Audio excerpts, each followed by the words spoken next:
তো নমস্কাৰ বন্ধুসকল, আজি আমি উপস্থিত আছোঁ নিমাতিত। তো বলক আজিৰ এই ভিডিঅ'টো আৰম্ভ কৰোঁ।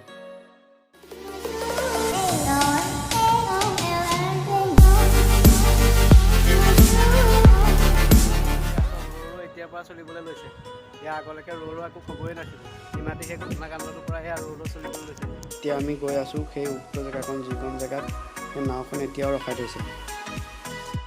এতিয়া দেখি থকা এইখন নহয় কিন্তু দেই, নিমাতিৰ পৰিৱেশটো বহুত ধুনীয়া হয়। চব কি ধুনীয়া পৰিৱেশ এটা, ইয়াত আহিলে মনটো বহুত ভাল লাগে।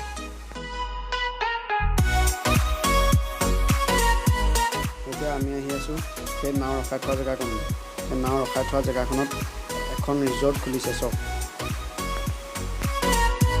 গেটখন কিন্তু ভাল বনাইছে দেই, বহুত ধুনীয়াকৈ বনাইছে। গেটখন ভাল লাগিছে দেখি।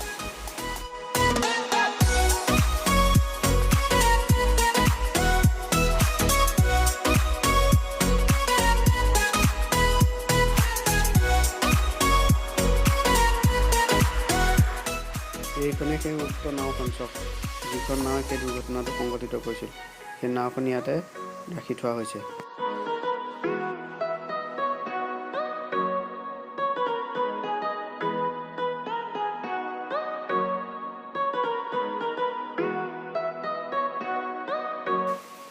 ইয়াৰ পৰা যদি তললৈ যায় তাত মানে 20 টকাকৈ লয়।